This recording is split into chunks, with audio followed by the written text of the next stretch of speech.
¿Qué tal? Buenas noches o buenos días, dependiendo cuando ustedes estén viendo este video desde el ARCA. Hoy vamos a ver en la tercera clase, vamos a ver la continuación de el artículo La metamorfosis del capitalismo, es decir, la segunda parte, y lo vamos a relacionar el, con el texto de Zunkel que trata de las perspectivas o el análisis de las posibilidades de desarrollo en época de transnacionalización, es decir, cómo reformula la perspectiva de análisis cepalini dependentista en contexto de globalización. Bien.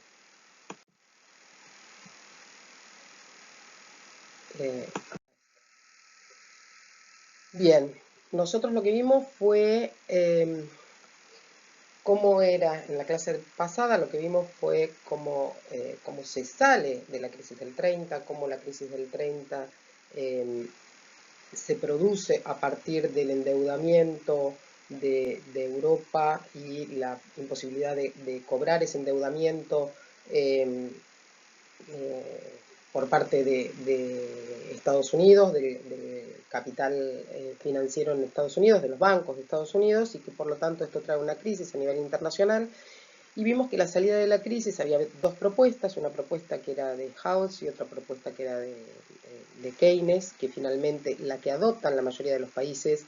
es la propuesta de Keynes, y que esto va a generar como salida de esta crisis del 30, lo que acá les pongo como eje, que es el paso de una regulación de tipo competitiva, es decir, previo a la crisis del 30 lo que había era esta idea económica del liberalismo, de la mano libre del mercado, es decir, que la regulación es de la libre competencia del mercado, por eso es una regulación de tipo competitiva, y se pasa a una regulación de tipo monopólica, en donde interviene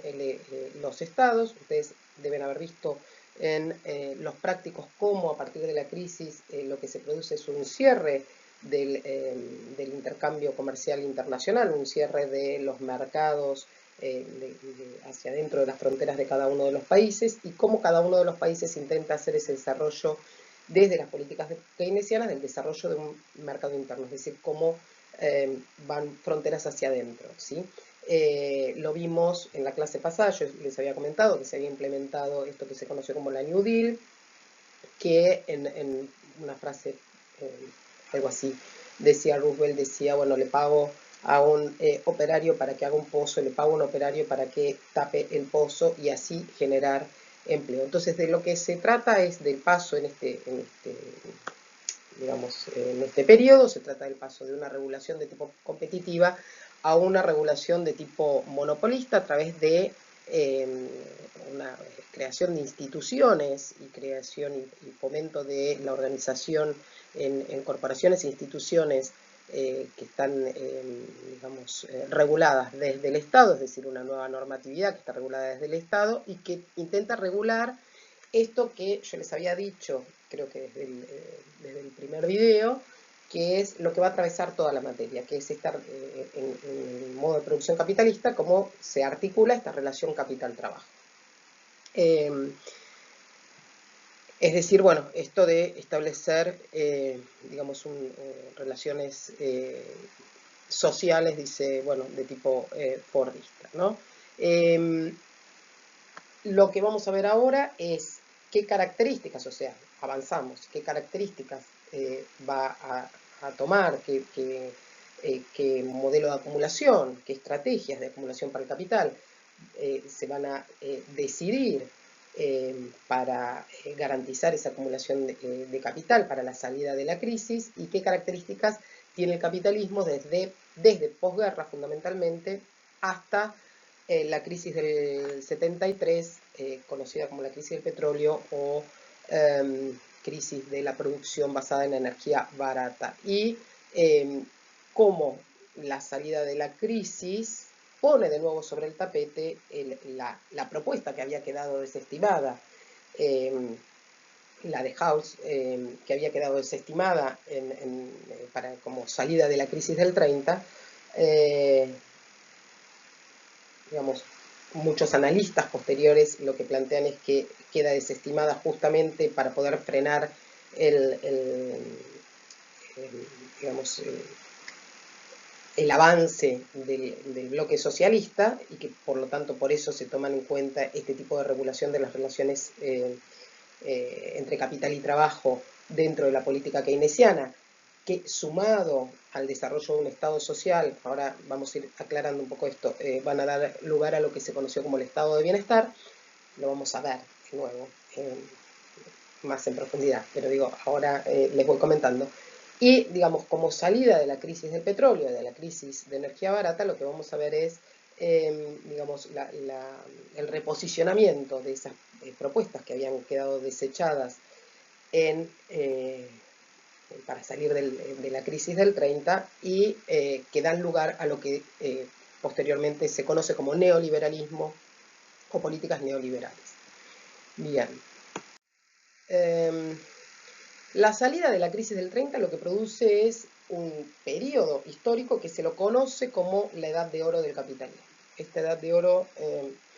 del capitalismo que, digamos, produce a nivel mundial con sus diferentes implementaciones en cada uno de los países, ¿sí? Es decir, que estamos haciendo una descripción, si se quiere, típico ideal, porque la implementación y la determinación de cada uno de los países donde se implementa este tipo de medidas va a tener características propias, pero, digamos, como característica típico ideal o característica de descripción general, vamos a tener que, con esta edad de oro del capitalismo, lo que se produce son altas tasas de crecimiento productivo. En los países desarrollados se llega a el pleno empleo. Esto quiere decir a una salarización en blanco, sería el pleno empleo que se logra en los países desarrollados. Hay un aumento de la inversión y hay una mejora sustancial de la calidad de vida, de todos los índices de calidad de vida de la población. Es decir, que lo que se logra es una redistribución del ingreso, una redistribución hacia adentro de cada uno de los países. Esta redistribución que se da de la mano de los derechos sociales que implementa ese Estado social, de la mano, es decir, políticas keynesianas y un Estado social que garantiza derechos sociales, va a producir esta mejora en la calidad de vida de la población en casi todos los países, más en los países desarrollados, pero en todos los países se implementa, todos los países que responden al modo de producción capitalista, es decir, que no quedan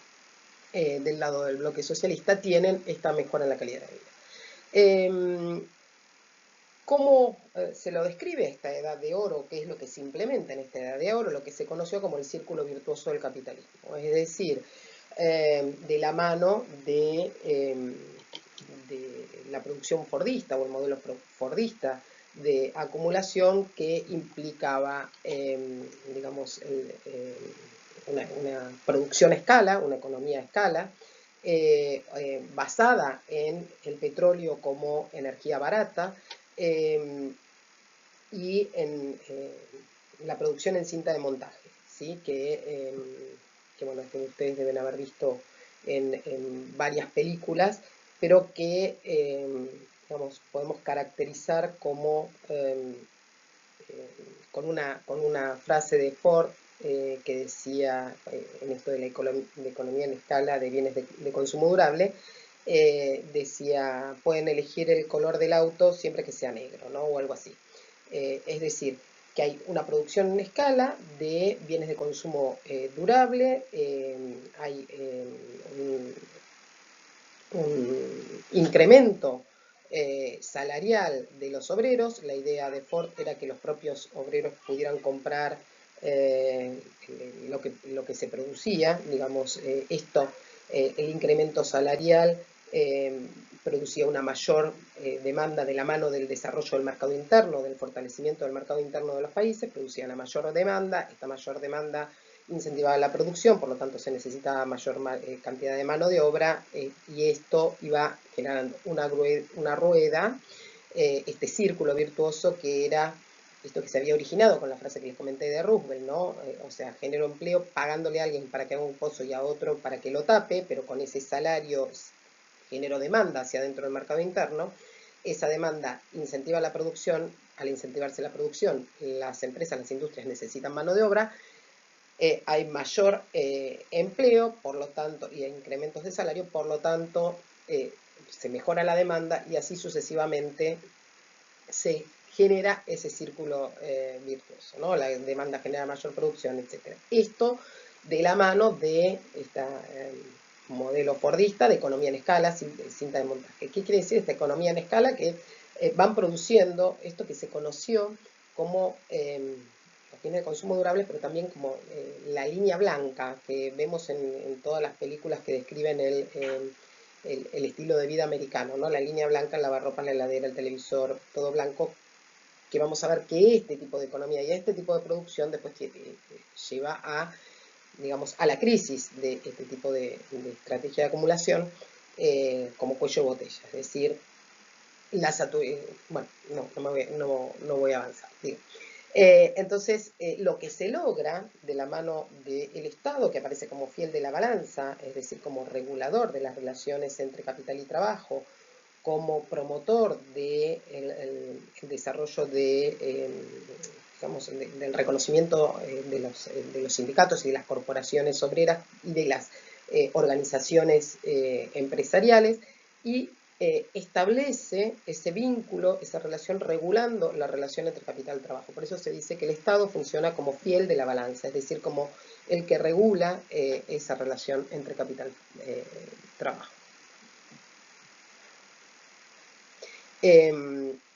Bien, esto que les había dicho del estado de bienestar es un estado que es interventor, es decir, que interviene regulando,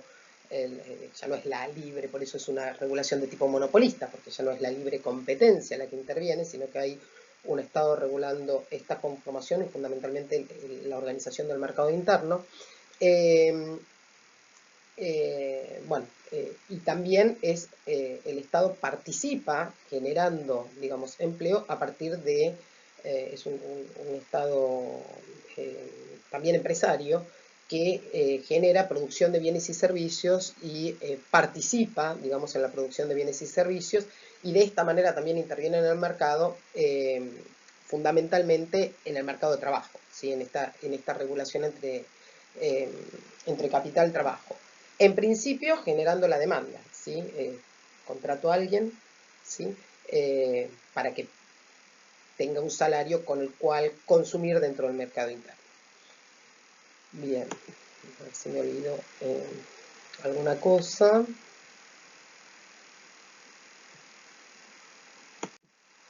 Bien, entonces, bueno, hablábamos de que lo que se produce es una nueva institucionalidad, nuevas regulaciones que parten del mercado, por ejemplo, el establecimiento del seguro de desempleo, que esto tiene que ver con ese estado social, las leyes de protección del trabajador que se van a dar en todos los países, las leyes que garantizan el salario mínimo, el mejoramiento de lo que es el salario directo, es decir, lo que percibe directamente el trabajador, y del salario indirecto, es decir, todas las condiciones que provee el Estado, caminos, infraestructura, escuelas, etcétera, esa inversión que hace el Estado, que salud, ¿no? Vivienda, bueno, que va a formar parte de ese salario indirecto, es decir, de lo que no tiene que costear el trabajador directamente de su trabajo en lo que es la reproducción de la fuerza de trabajo, aunque indirectamente lo está costeando a partir de el pago de impuestos. Pero bueno, esto es otra discusión que tiene que ver con la redistribución a través de lo que es la regulación impositiva. Bueno, y digamos, la transferencia, el Estado interviene transfiriendo subsidios, es decir, parte de los impuestos, parte de lo recaudado para fomentar o para colaborar con las industrias nacionales, etcétera, etcétera. Bien.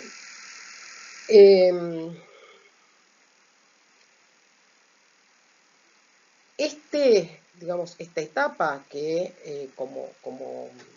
digamos, como etapa concreta, histórica, tuvo relativamente pocas décadas, poco tiempo de duración en lo que es el desarrollo del modo de producción capitalista, pero que tiene una fuerte impronta en lo que es la memoria colectiva, en lo que es las aspiraciones en cuanto a el desarrollo capitalista, fundamentalmente este concepto del estado de bienestar, este concepto de cómo tiene que ser las condiciones de vida de la población, el mejoramiento de las condiciones de vida de la población, los derechos sociales, los derechos laborales, que después vamos a analizar como problemática en otra unidad. Bueno, digamos, este momento que se conoció como edad de oro del capitalismo, de la mano del estado de bienestar, del estado social, del estado keynesiano, tiene sus límites, comienza a presentar límites, tiene sus cuellos de botella. Para la descripción de los cuellos de botella, yo tomo en el escrito, en la segunda parte, tomo un artículo de López y Díaz Pérez que se llama Tristeza y melancolía del capitalismo, y ahí López y Díaz Pérez nos dicen que estos cuellos de botella tienen causas internas y causas externas. Dentro de las causas internas, lo que tenemos es el agotamiento del mercado interno. ¿Por qué se agota el mercado interno? Porque el tipo de producción, bueno, ustedes recordarán, yo siempre les traigo el ejemplo cuando estamos con las clases presenciales, seguramente muchos de ustedes habrán visto en la casa de los abuelos, bueno, o en el fondo, o en alguna casa de un amigo, la heladera, por ejemplo, la Siam, que tenía la manija con la pelotita así, y la más nueva que venía con una manija tipo heladera de frigorífico. Sí. Bueno, que siguen funcionando. Entonces, ustedes imaginen, bueno, estaba el salario, digamos, de a poco el trabajador tenía para tener su heladera, para tener su auto. Hasta hace muy poco tiempo que se pusieron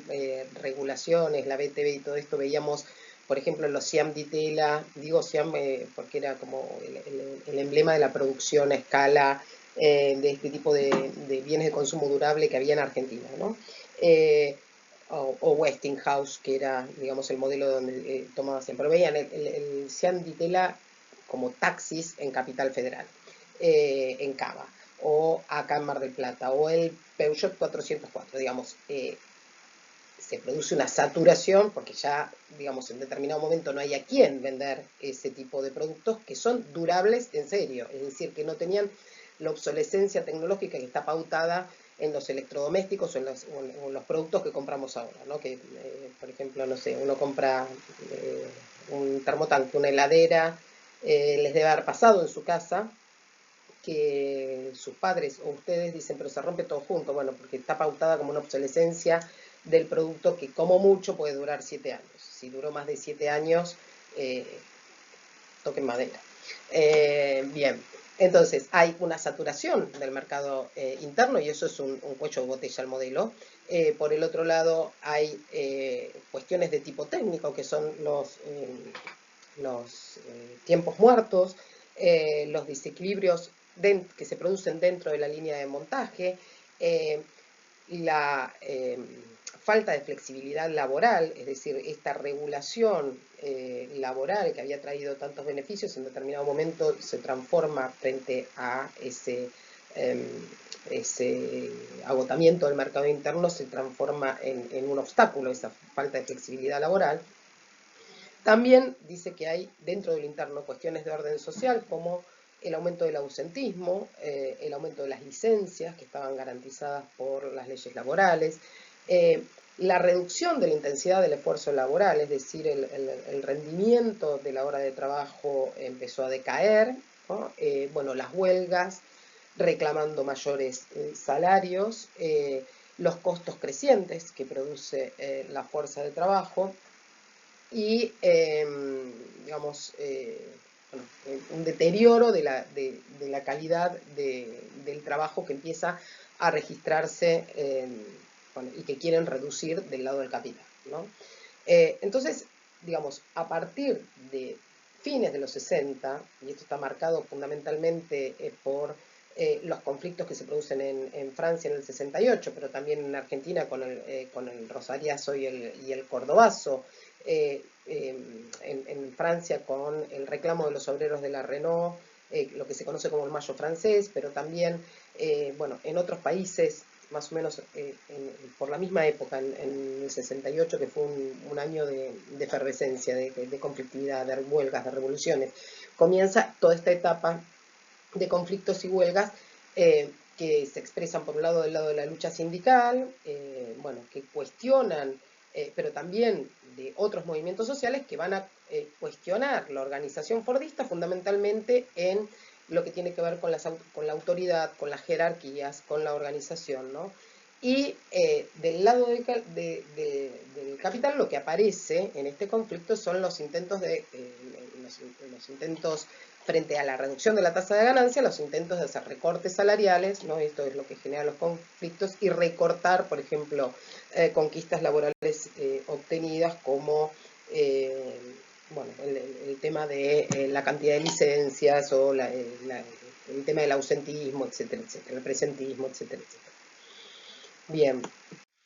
perdón, se me había trabado el video. Bueno, entonces, y dentro de las causas externas del fin de la edad de oro del capitalismo y del fin del estado de bienestar, o el comienzo de la crisis, porque vamos a ver que esto, por más que entra en crisis a partir del fin de los 60, vamos a tener una década más de gracia de este tipo de regulación, intervención, de este modelo de acumulación en los países desarrollados, y en el caso de Argentina se va a extender un poco más, vamos a ver por qué, va a haber intentos, pero vamos a ver que logra extenderse un poco más. Eh, eh, las causas externas, entonces les decía, del fin de la edad de oro y del estado de bienestar, es fundamentalmente la crisis del petróleo, que es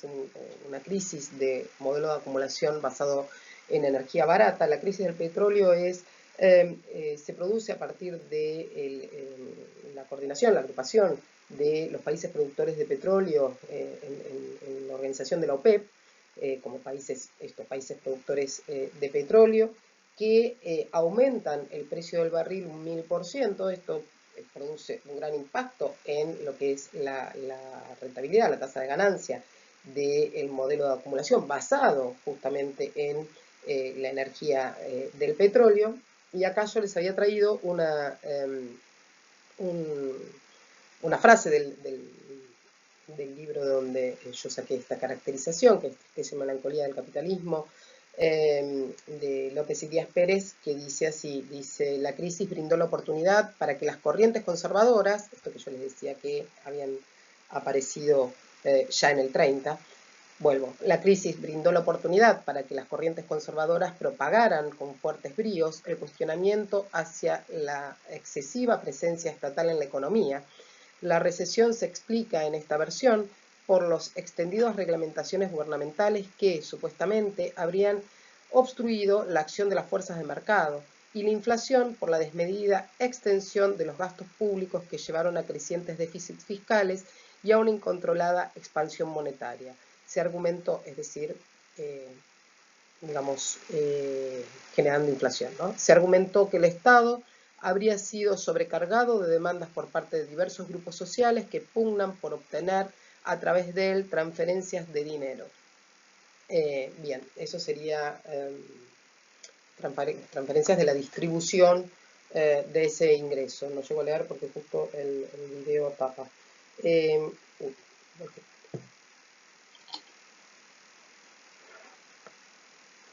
Es decir, comienza a haber un enfrentamiento también entre explicaciones, interpretaciones, salidas, soluciones, diagnósticos de situación de por qué se generó inflación, por qué habían afectado a este modelo de acumulación digamos, en producir inflación, en producir emisión monetaria, bueno, y comienza a haber otras voces que dicen que hay una excesiva intervención del Estado, que esta intervención del Estado y el mayor poder que habían cobrado las corporaciones, fundamentalmente las corporaciones sindicales, ponían en conflicto esta relación capital-trabajo dentro del modo de producción capitalista. Después vamos a analizar qué es lo que pasa del lado del bloque socialista.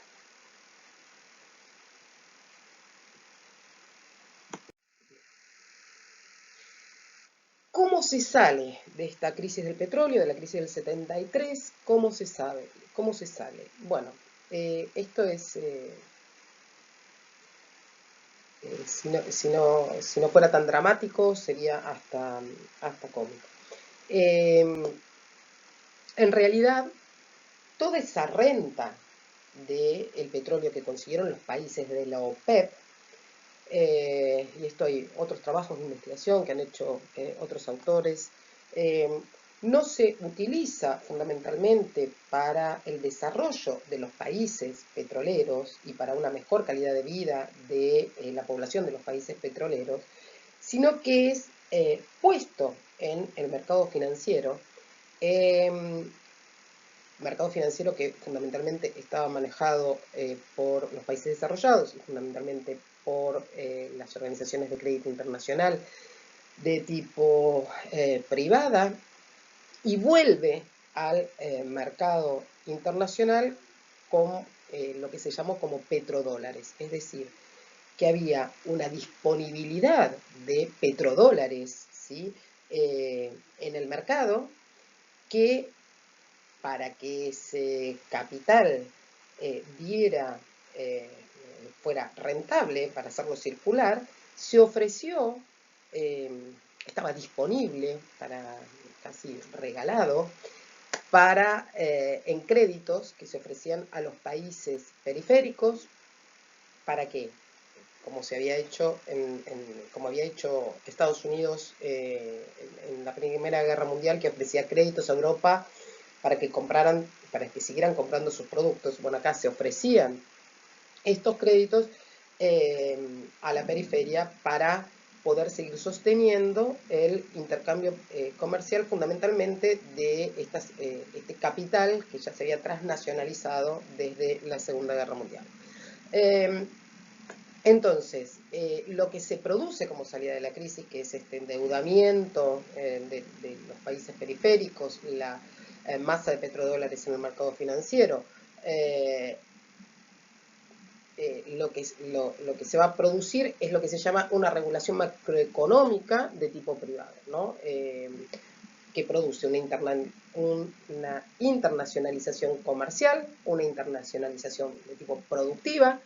y financiera. Esto nos dice, digamos, que viene de la mano esta regulación de la internacionalización comercial, productiva y financiera de posguerra, que es lo que, digamos, esta idea de la regulación macroeconómica de tipo privada es una idea que desarrolla Ominami, ¿no? Bueno, está liderada justamente por los agentes financieros transnacionalizados. Hay una oferta de créditos, que son estos petrodólares que generan el endeudamiento de la periferia, pero que tiene como consecuencia el surgimiento de lo que se conoce como el keynesianismo planetario. Es decir, que a partir de este momento es cuando se comienza a hablar del fenómeno de la globalización, o comienza a insinuarse este fenómeno de la globalización, ¿sí? A partir de los 80 lo que vamos a tener como respuesta, digamos, a la salida de la crisis y a esta regulación macroeconómica, vamos a tener la implementación de políticas de tipo neoliberal en la mayor parte de los países desarrollados, con consecuencias diferentes a la implementación de estas políticas neoliberales en los países periféricos, porque en los países desarrollados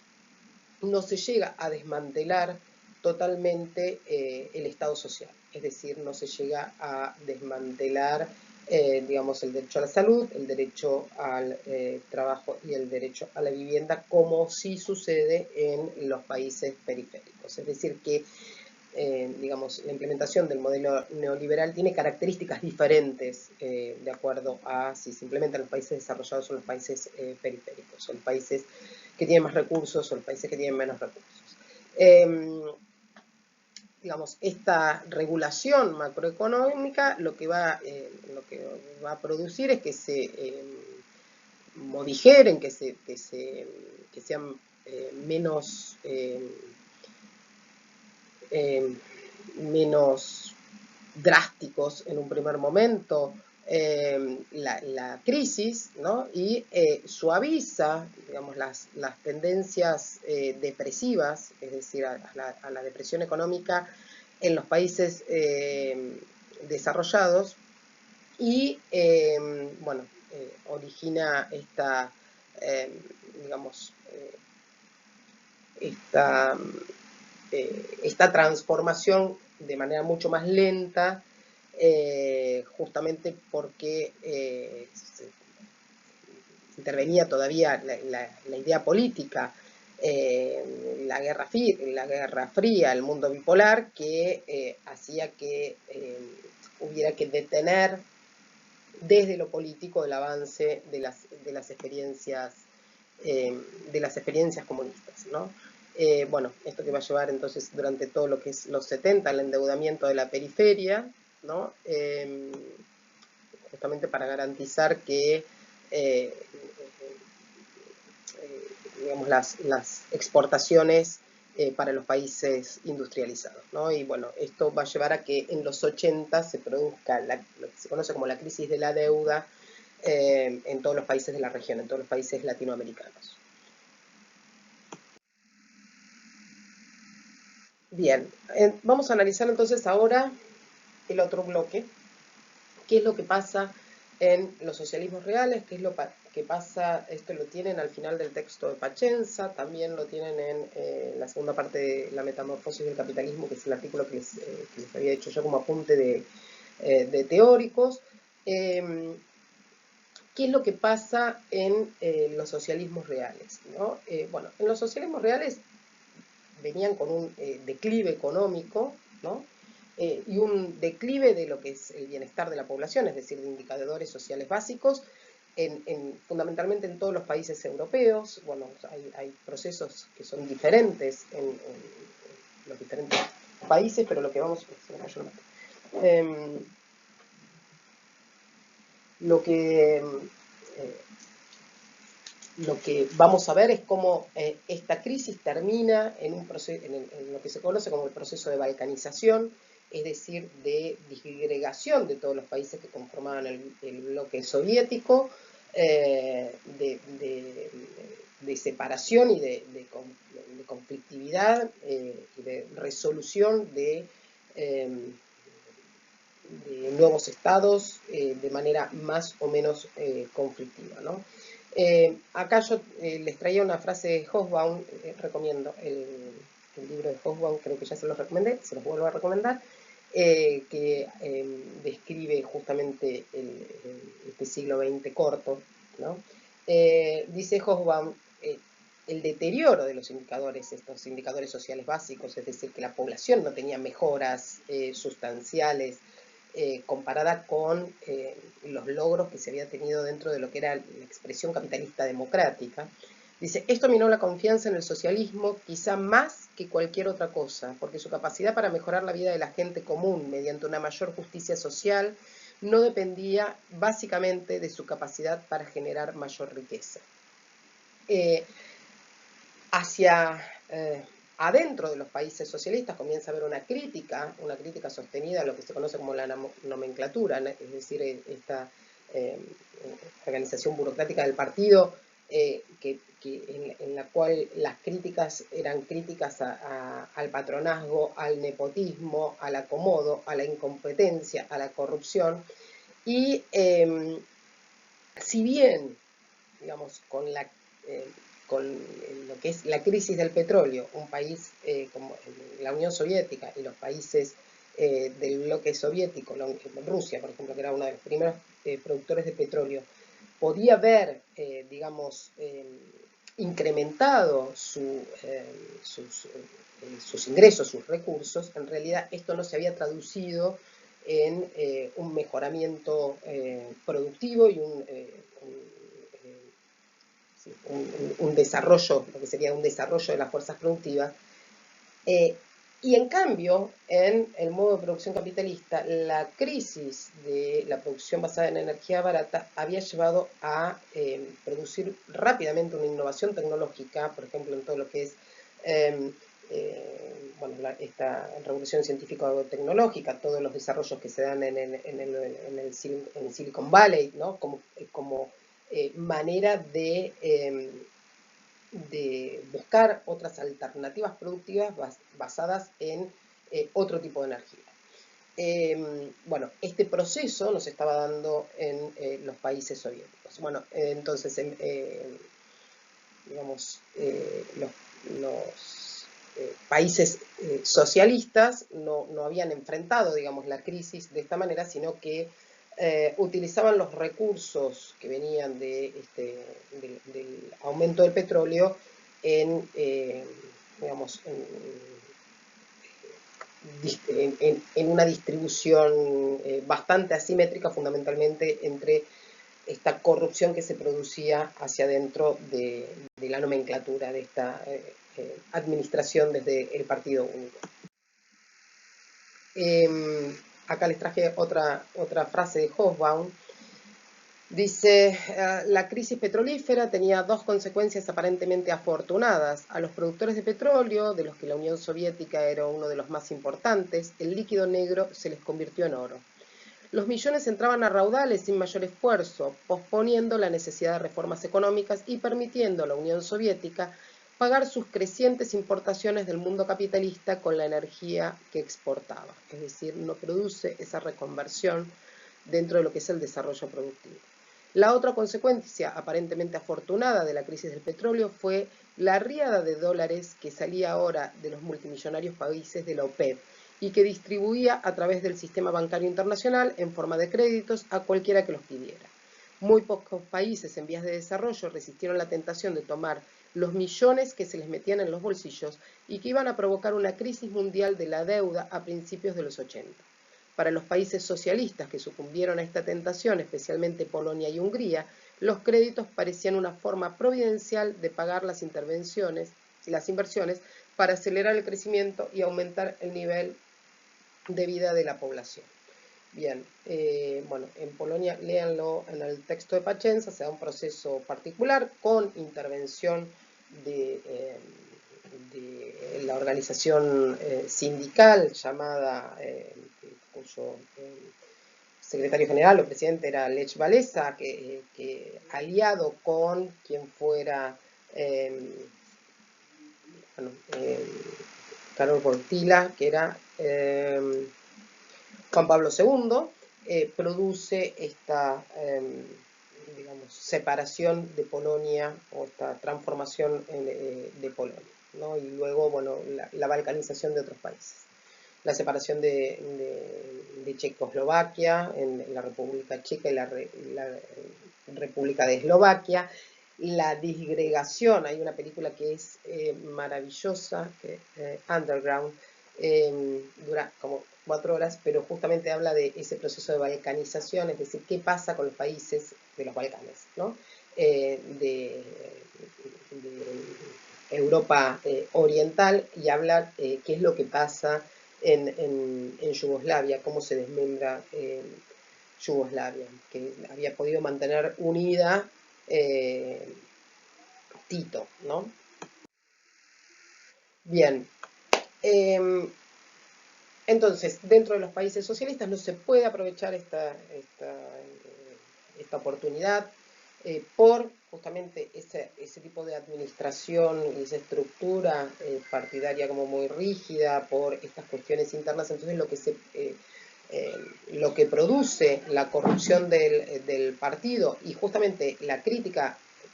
de sectores intelectuales, incluso desde adentro del partido, y de sectores técnicos, lo que se produce en estos países es lo que se conoce como una reforma desde arriba, es decir, del interior mismo de esta estructura estatal y de esta estructura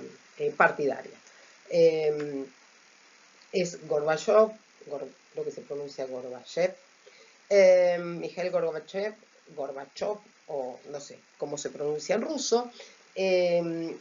produce, digamos, dos tipos de transformación, dos tipos de proceso de transformación hacia el interior de lo que era la Unión Soviética. Por un lado, la Glasnost, que significa la transparencia en la administración pública, digamos, para combatir esa corrupción que estaba dentro de esta nomenclatura, y hacia afuera un proceso que se conoció como la perestroika, que en realidad reestructura las relaciones con el modo de producción capitalista. ¿De qué manera reestructura las relaciones? Bueno, comienzan a ingresar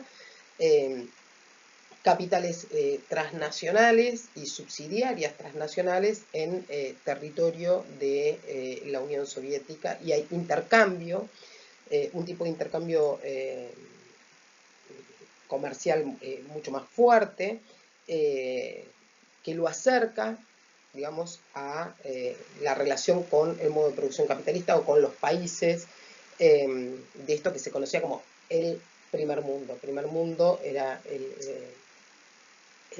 Estados Unidos y los países aliados de posguerra. Segundo mundo,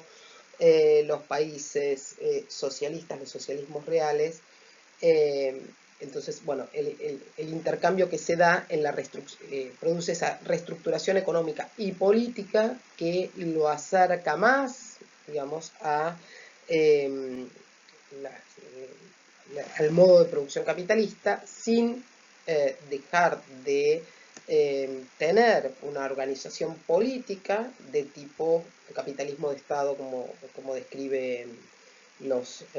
teóricos de la Escuela de Frankfurt o de la teoría crítica. Bien, pero digamos, estos dos procesos, fundamentalmente la perestroika, marca el final de la Guerra Fría con los Estados Unidos, ¿sí? de este proceso, este periodo que se conoció como la Guerra Fría, que se daba entre el bloque socialista y el bloque capitalista, fundamentalmente entre la Unión Soviética y Estados Unidos, que tenía como característica, lo vimos en la clase pasada, que tenía como característica que resolvían esos conflictos, por un lado la carrera armamentística, pero por el otro lado la resolución de los conflictos bélicos en territorios que no pertenecían a ninguna de las dos potencias.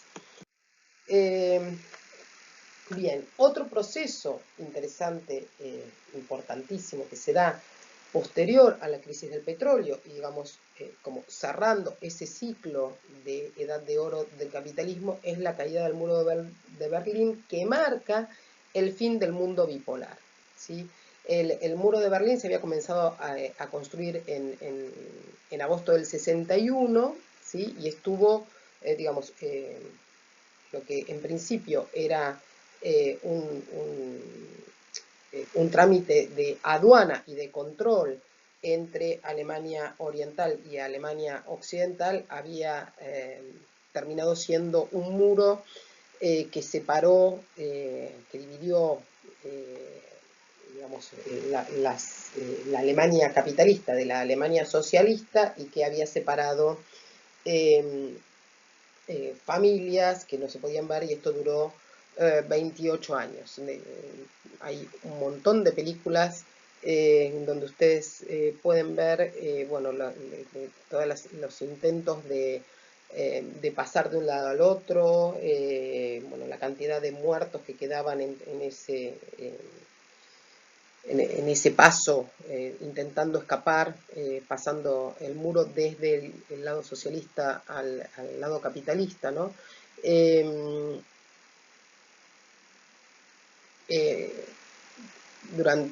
Digamos,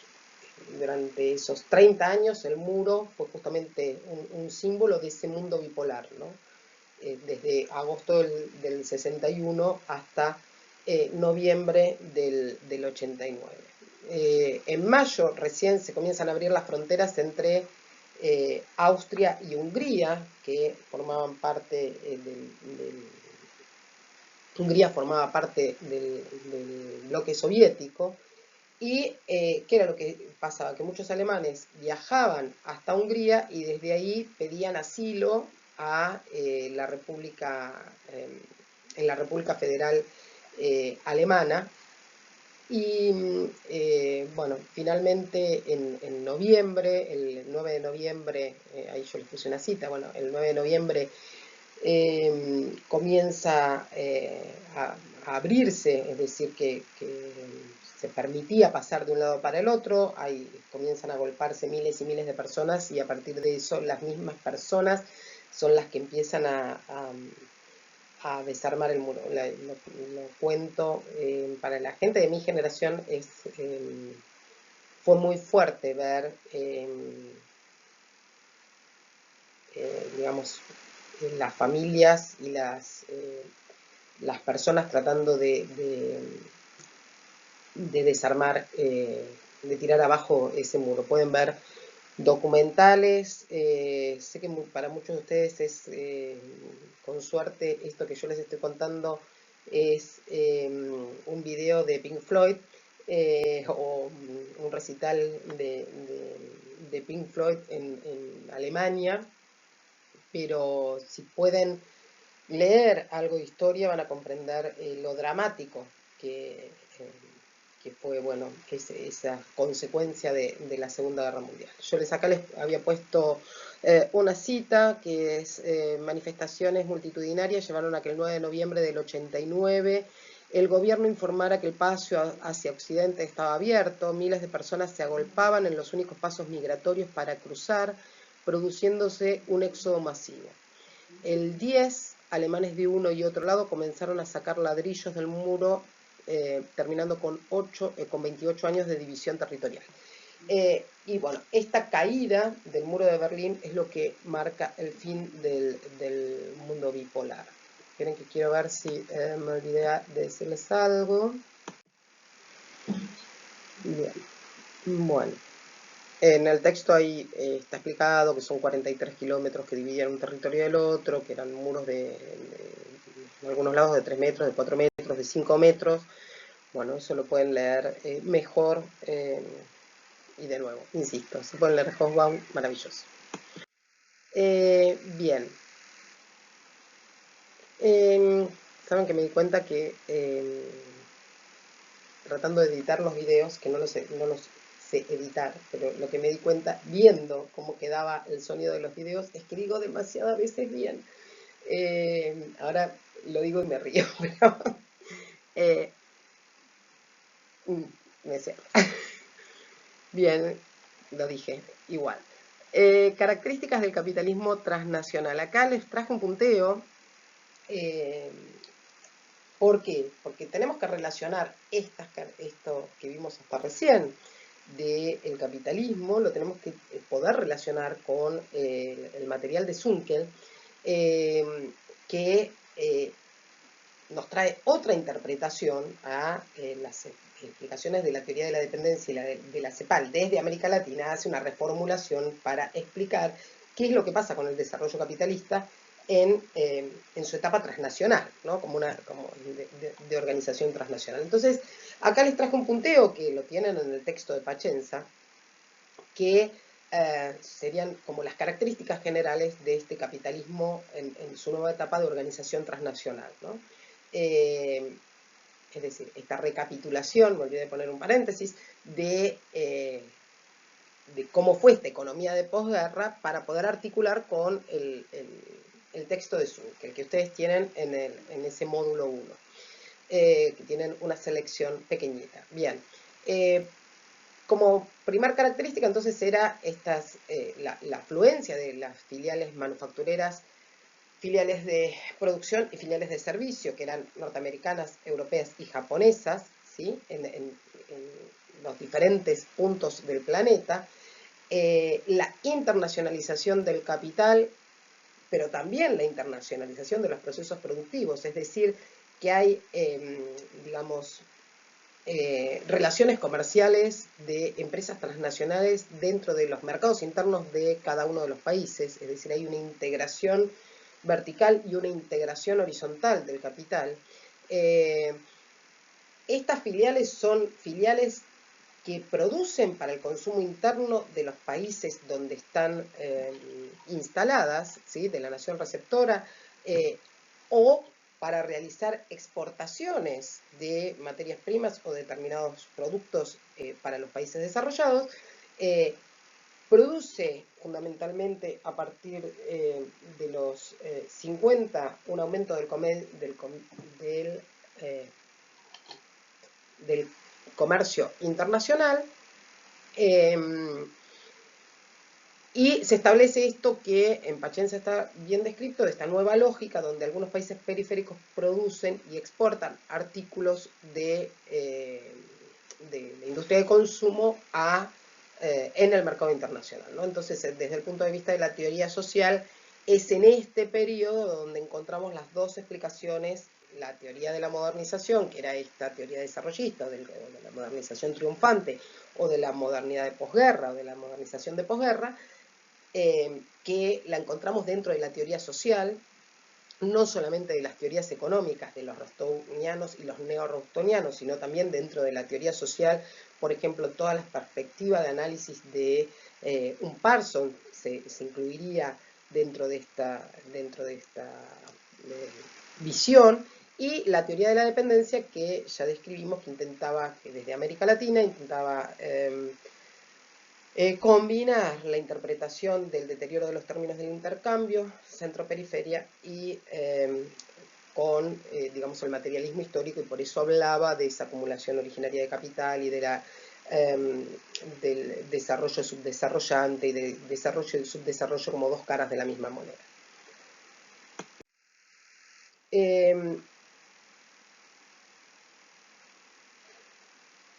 En el texto de Zunkel,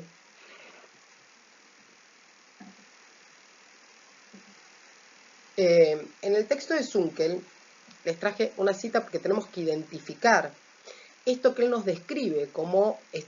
las estructuras heterogéneas, tanto en los países centrales como en los países periféricos. ¿Qué es lo que nos está planteando, Zunkel? Zunkel, en un trabajo un poco más grande, una selección más grande en el libro, digamos, lo que plantea es que la teoría de la CEPAL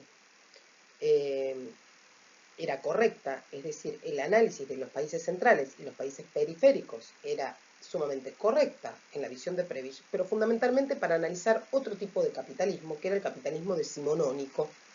Es decir, cuando se implementa esta división internacional del trabajo, que nosotros vemos, digamos, caracterizada en Argentina como un modelo agroexportador, donde hay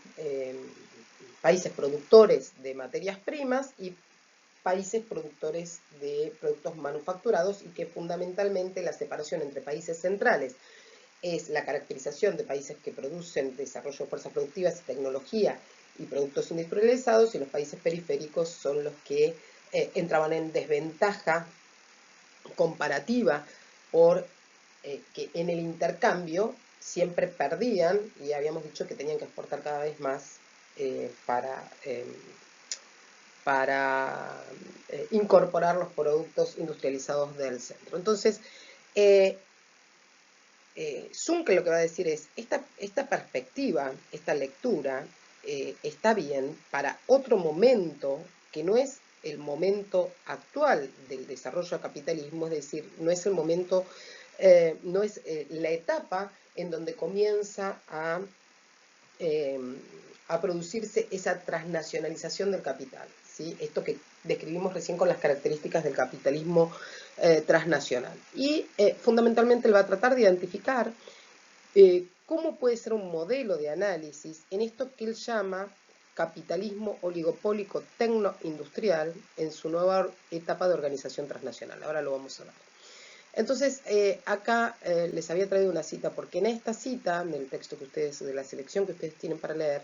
están las claves de cómo él va a analizar este fenómeno. Dice que si consideramos a los países como estructuras heterogéneas, compuesto de un conjunto de actividades, grupos y regiones desarrolladas, y conjunto de actividades, regiones y grupos socialmente subdesarrollados, es decir, hacia el interior del país hay una configuración espacial que nosotros vemos en Rosman y Romero, una expresión espacial de cómo se establece ese modo de producción capitalista dependiente que hace que dentro de los mismos países encontremos una zona que participa de actividades, grupos, digamos, conjuntos más desarrollados y zonas que quedan desfavorecidas, habíamos visto desde la segunda clase o desde la primera clase, con conjunto de actividades, regiones y grupos sociales que son subdesarrollados, dice Zunkel. Y recordamos además la característica básica de la economía internacional, que es la penetración de las economías desarrolladas en las economías de los países subdesarrollados por medio de las subsidiarias del conglomerado transnacional extractivo, manufacturero, comercial y financiero, nos dice Zunkel, resulta obvio que debe haber una vinculación estrecha entre dichas prolongaciones, ¿sí? Como si fueran brazos, prolongaciones de los países desarrollados en los subdesarrollados, y las actividades, grupos sociales y regiones desarrolladas modernas, avanzadas en los países periféricos. Esto es, digamos, lo que nos está marcando es que dentro de los países cuyo desarrollo es heterogéneo, tanto en los países centrales como en los países periféricos, encontramos esa configuración espacial, esa expresión espacial que separa zonas, grupos, actividades que participan de la transnacionalización, que participan de las actividades más desarrolladas, y grupos, actividades, desarrollo, procesos productivos que quedan como marginados, que digamos, forman parte de procesos precapitalistas o de actividades subdesarrolladas o poco privilegiadas o marginales, tanto en los países centrales como en los países periféricos. Y de ahí que aparece entonces su primer gráfico, que es el que tenemos, no sé si voy a tratar de marcar, pero no sé si me va a salir, que es en el gráfico que tenemos aquí. Qué mal que me sale con el el pad de la computadora. Bien, en el primer gráfico que ustedes tienen en el texto, lo que está describiendo es la caracterización normal de la CEPAL, que hablaba del deterioro de los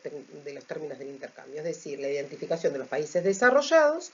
y de los países centrales y de los países periféricos. Y cómo se produce el intercambio, ¿sí? Y dónde ubico el deterioro de los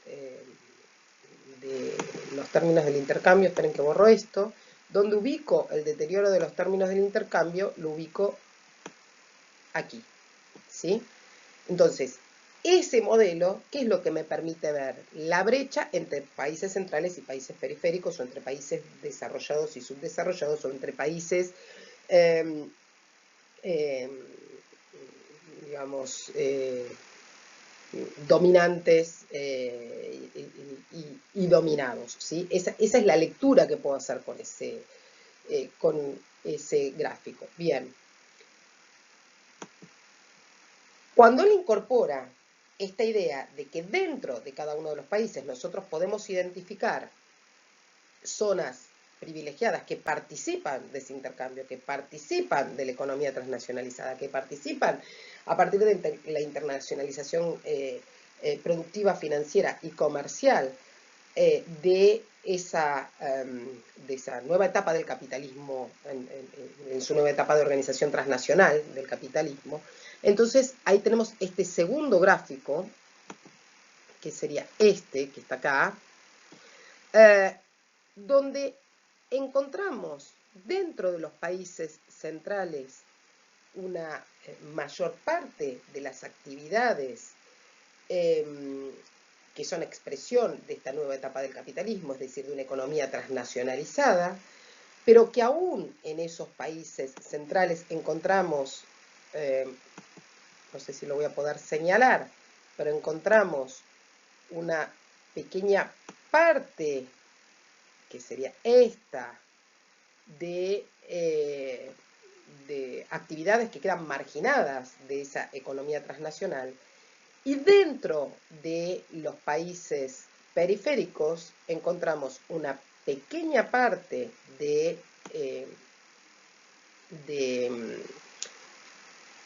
economía de sector que participa de la economía transnacionalizada y una gran parte, que es lo que estoy marcando en amarillo de manera bastante dificultosa con el pad,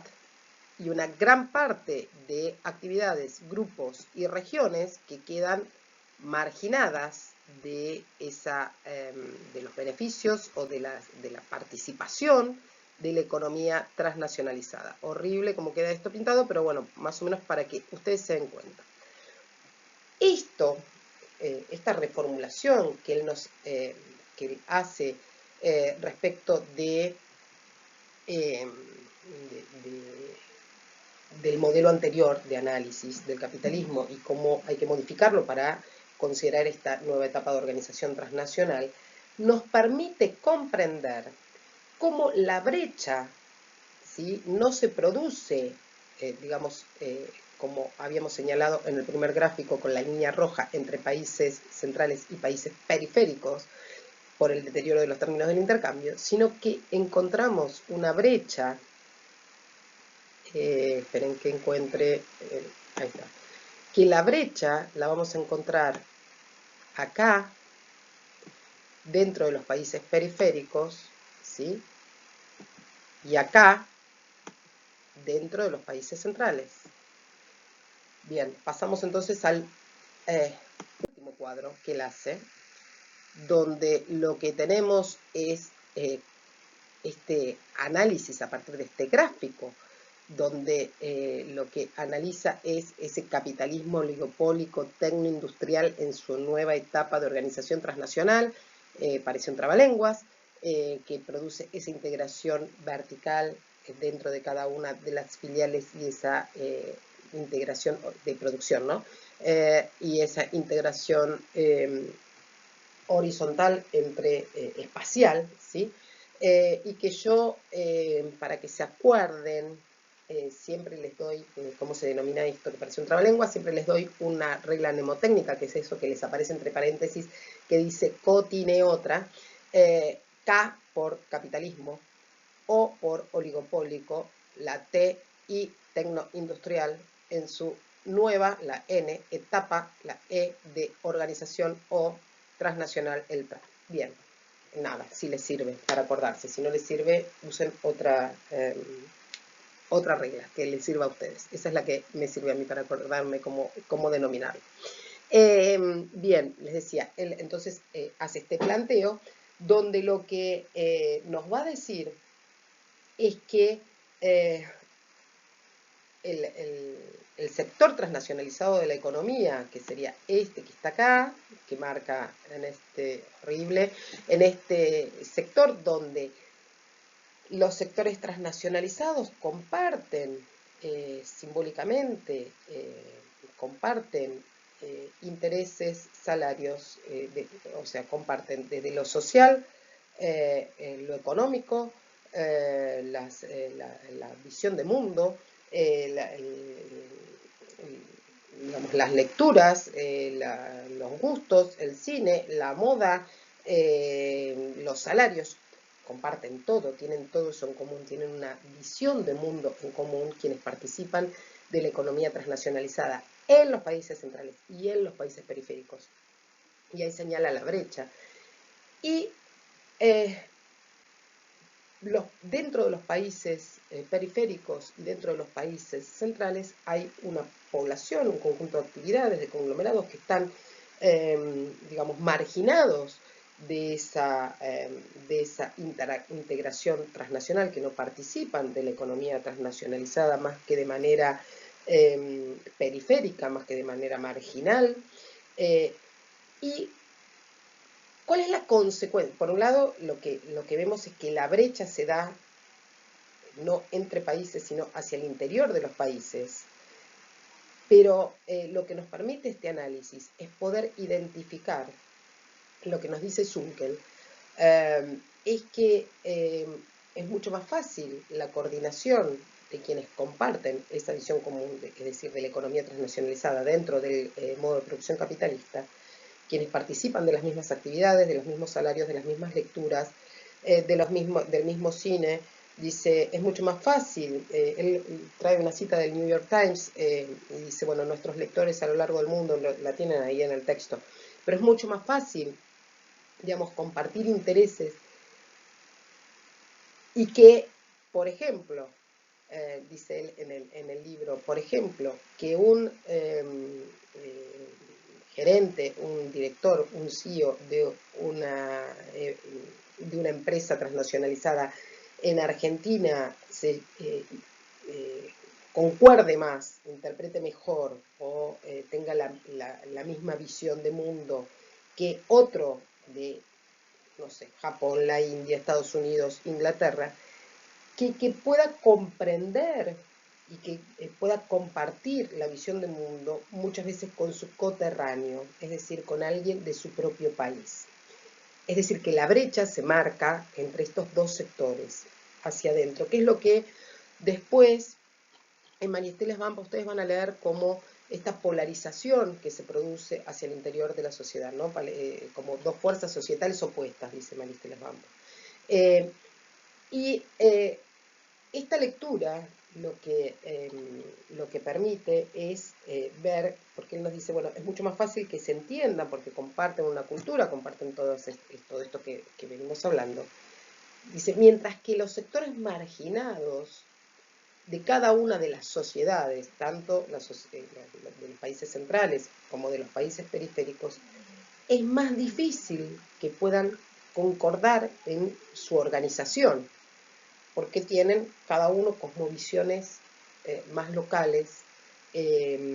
marginales dentro de su propio país.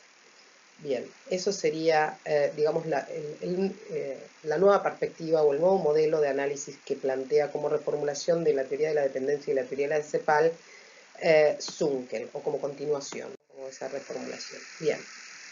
En el texto este más largo, que no sé si ustedes lo tienen, pero en el texto de Zunkel, como conclusión para América Latina, la lectura que hace en este texto el autor es que en los países periféricos siempre se ha planteado, por ejemplo, el desarrollo hacia afuera, es decir, que en determinados momentos y llevados por cómo se producía esa división internacional del trabajo, pero fundamentalmente por las necesidades del mercado internacional y cómo nos insertábamos en el mercado internacional, hasta el 30 tuvimos, con el modelo agroexportador, un desarrollo hacia afuera, ¿sí? Después del 30, a medida que los países centrales y el mercado internacional se restringió en sus intercambios y cada uno de los países centrales comenzaron a hacer el desarrollo del mercado interno, ¿sí? En, eh, en Argentina y en América Latina lo que tenemos es un desarrollo hacia adentro, es decir, desarrollo hacia el mercado interno. Y lo que dice Zunkel es que en realidad lo que nunca tuvimos, y esto parece un cambio de preposición que parece una tontería, pero no lo es, dice es un desarrollo desde dentro. ¿Qué quiere decir con que lo que nunca tuvimos es un desarrollo desde dentro? Que las decisiones de poner en marcha algún tipo de desarrollo fueron decisiones, digamos, por los condicionamientos externos, pero no por un tipo de estrategia política de desarrollo endógeno. Cuando se cerraron los mercados, implementamos un modelo de sustitutivo de importaciones en sus dos variantes, la justicialista y la desarrollista, pero no fue un desarrollo desde dentro, sino que fue impuesto por las condiciones internacionales. Antes de la crisis del 30 hacíamos un desarrollo hacia afuera, pero tampoco fue un proyecto de desarrollo endógeno, es decir, no fue una decisión endógena, sino que fue, digamos, la forma impuesta desde afuera para que nosotros tuviéramos ese desarrollo hacia afuera, ¿no? Para insertarnos en el mercado internacional. Bien, en otro texto que yo les comento, porque me parece que, si bien no lo tienen para leer, me parece que redondea un poco todo este análisis y toda esta cuestión. No sé si no me estoy yendo muy largo No, tengo tiempo. Bien, en otro texto del mismo autor, que se llama En busca del desarrollo perdido, que veíamos en otros años y que yo se los comento brevemente acá, porque me parece que redondea esta idea. El autor plantea, obviamente, como vimos recién, ¿no?, analizar ese sistema mundo desde, digamos, una totalidad dialéctica, ¿no? ¿Y cómo analizamos esa totalidad dialéctica cuando está en auge el neoliberalismo y el proceso de globalización? ¿Sí? Esto tienen algunos apuntes sobre globalización en el texto de Pacenza, pero si no,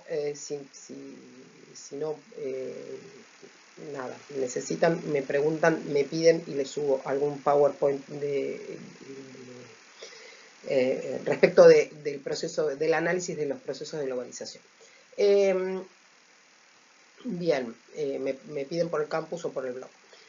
Bien, entonces dice, bueno, analizar, digamos, este proceso de globalización como una totalidad dialéctica, qué consecuencias tiene para el desarrollo de los países, fundamentalmente para el desarrollo de los países latinoamericanos. Y acá, de nuevo, identifica cómo a partir de la crisis del petróleo, de la crisis de los 70, se produce ese agravamiento de, digamos, un desequilibrio socioeconómico, desequilibrios sociales, desequilibrios políticos, que es lo que vamos a ver para el caso argentino en el material de Maristela Svampa, y cómo se pasa de un ciclo que se conocía como una matriz estadocéntrica, es decir, donde un Estado es el que regula, el que pone las regulaciones monopolistas, el que pone las regulaciones institucionales, el que pone las regulaciones en la relación entre capital-trabajo, a cómo se pasa a una matriz mercadocéntrica, es decir, donde es el mercado, con el neoliberalismo, el que comienza a regular de nuevo con esta libre competencia, o comienza a regular de nuevo las relaciones entre capital-trabajo con la implementación del neoliberalismo. Por eso habla de la emergencia de una matriz mercadocéntrica a partir de la implementación del neoliberalismo, la emergencia de un discurso único, que es el discurso neoliberal, que había perdido, digamos, su implementación en momentos de la crisis del 30, pero que una vez caídos los socialismos reales, la interpretación que se hace desde teóricos de la izquierda es que, bueno, recién cuando fracasan los socialismos reales o cuando se produce la caída del muro de Berlín, aparece esa arremetida fuerte del neoliberalismo como discurso único por el fracaso de los socialismos reales, y como no está esa amenaza digamos, de la revolución comunista, entonces se puede avanzar en esa matriz mercadocéntrica, en esa regulación de libre mercado, que produce hacia adentro de los países latinoamericanos lo que Zunkel describe como una jibarización del Estado, es decir, estos procesos de reforma del Estado que nosotros vamos a ver en Maristela Svampa, que tienen características particularísimas en su implementación en los países periféricos, en los países latinoamericanos, con características de desmantelamiento, desguace, digamos, y privatizaciones y privatización de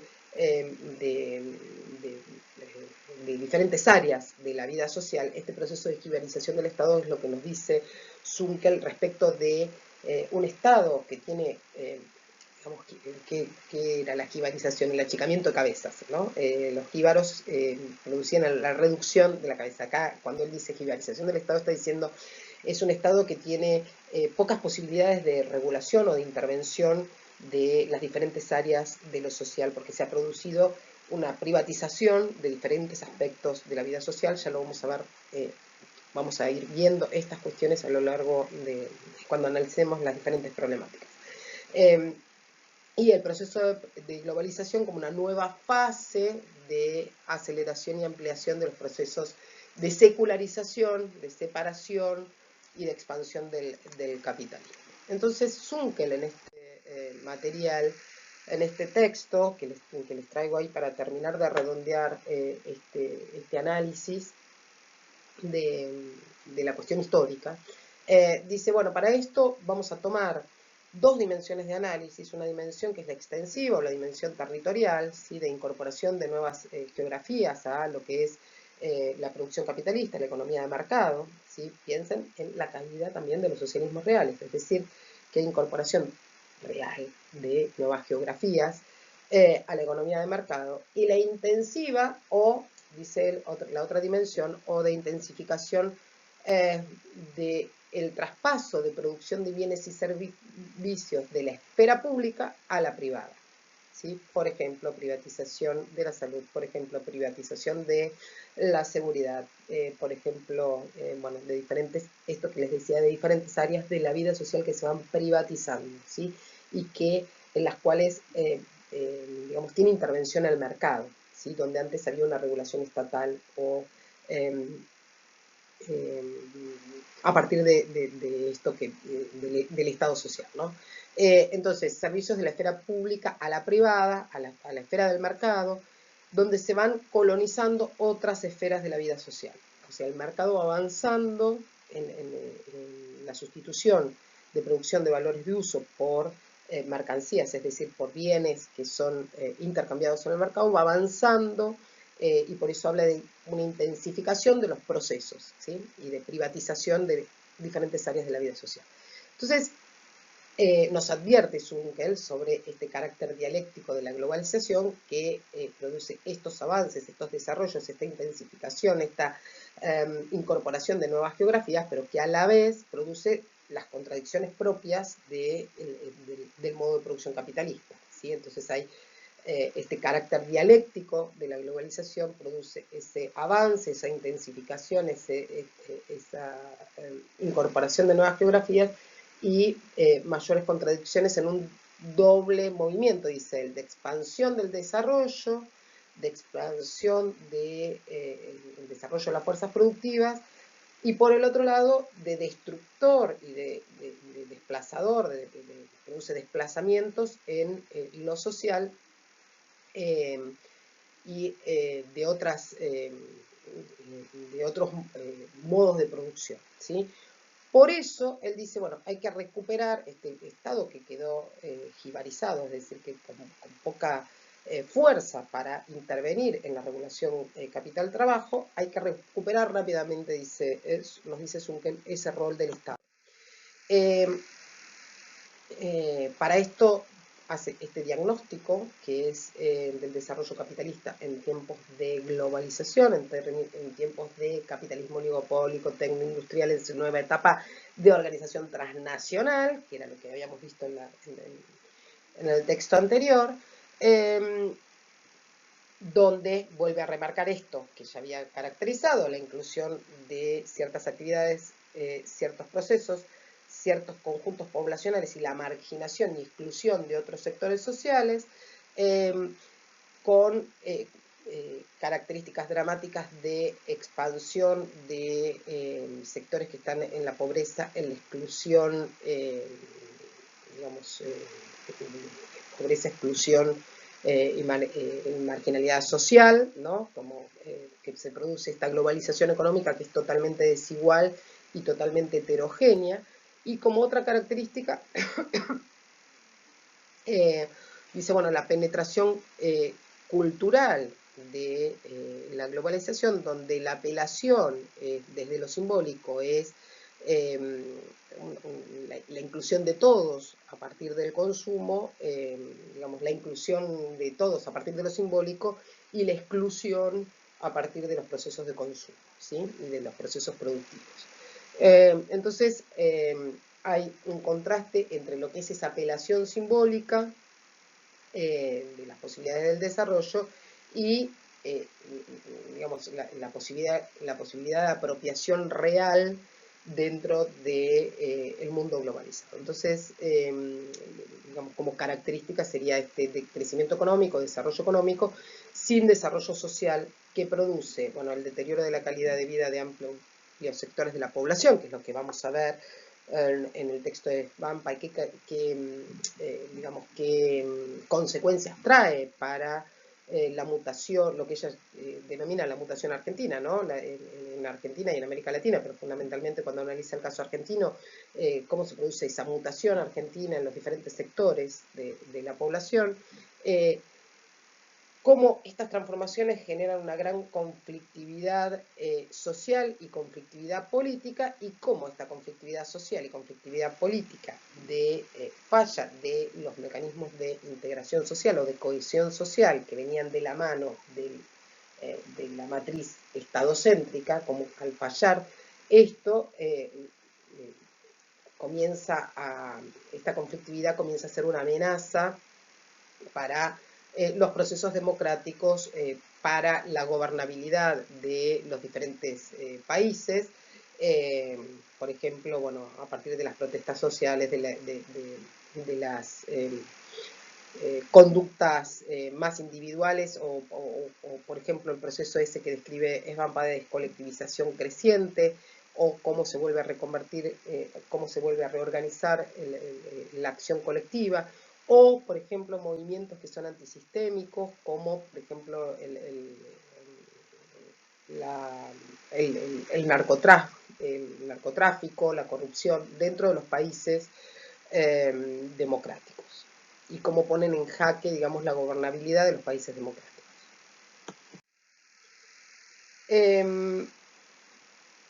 Nos va a definir entonces estas 4 características centrales y las 2 posiciones o las 2 salidas o las 2 perspectivas que se plantean como contrapuestas en el análisis de la globalización. Las características centrales serían el mayor crecimiento económico, ya lo dijimos, la debilidad de la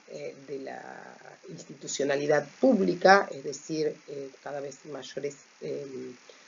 ámbitos privatizados, la inestabilidad financiera, la crisis financiera y digamos, una regresión en lo que es la distribución del ingreso entre la población. Y frente a esto aparecen como esas 2 posiciones contrapuestas, ¿no? Que en realidad son posiciones contrapuestas porque se centran en un debate que para Juncker está ya como de modé, como que ya no corresponde más, que es este debate entre la relación Estado-mercado, ¿sí? O Estado-sociedad, y digamos, estas 2 perspectivas son las que plantean que hay que profundizar, digamos, la regulación de mercado, es decir, que hay que profundizar los procesos competitivos de regulación de mercado, de menor intervención del Estado en lo que es la regulación de la relación capital-trabajo, y quienes plantean, digamos, una visión crítica respecto de la perspectiva neoliberal, y piden una mayor regulación estatal. Y bueno, frente a esto, Zunkel lo que nos dice es que hay que tener en cuenta que, bueno, que esta etapa del capitalismo, como toda etapa dentro del modo de producción capitalista, tiene una temporalidad histórica, que tiene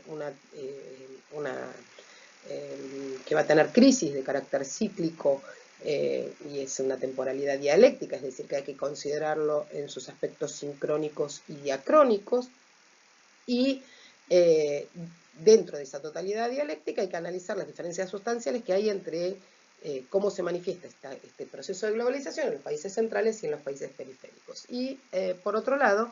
lo que va a decir es que tanto las condiciones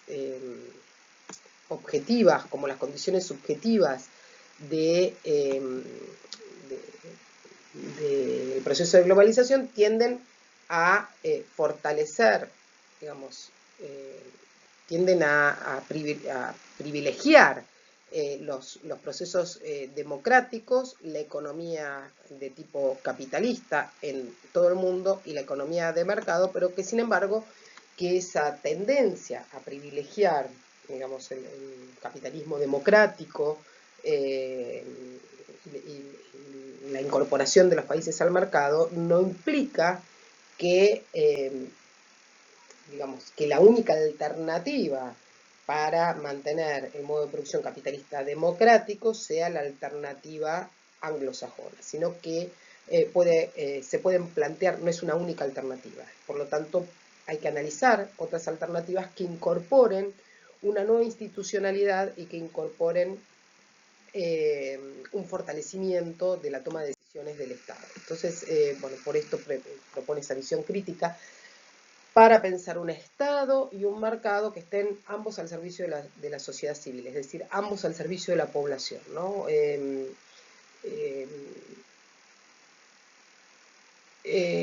Dice, bueno, que frente a la única alternativa que se plantea desde el capitalismo salvaje hay que tratar de ver cuáles son las posibilidades de continuidad, de reestructurar los estados de bienestar y los estados desarrollistas en los países de América Latina, cómo hay que como una alternativa de esta opción de recuperar la política para plantear cuáles son los nuevos equilibrios en la relación entre Estado y mercado. Y entonces ahí es donde propone esa visión estratégica donde se analice desde tanto del Estado Nacional como desde la institucionalidad de la ciudadanía, nuevas instituciones que promuevan un mayor desarrollo social y por el otro lado un fortalecimiento de instituciones que promuevan la participación, la participación ciudadana, la participación de tipo democrático en la toma de decisiones. Ejemplo de eso podría ser, por ejemplo, el presupuesto participativo u otras formas de instituciones que permitan que la población se involucre desde una construcción de una ciudadanía digamos, que se organice para la ampliación de derechos, pero que participe a partir de una institucionalidad que estuviera regulada por el Estado. Bueno, eso sería, digamos, la perspectiva como alternativa a la implementación del capitalismo salvaje y la recuperación de ese Estado que permitía un mayor bienestar social, una mayor distribución dentro y niveles más equitativos dentro del desarrollo de la población. Bien, bueno, acá terminamos y nos vemos entonces el próximo jueves. Si tienen dudas, saben que me las pueden dejar en el blog o en el campus, mejor en el campus, tanto por mensajería interna como por consultas, digamos, debajo de donde me están consultando, debajo del mensaje de bienvenida, o si me piden armamos un foro de preguntas y respuestas en el campus para la parte de teóricos de la mañana, o si que les queda alguna duda. Bueno, nos vemos entonces la próxima semana. Y aquí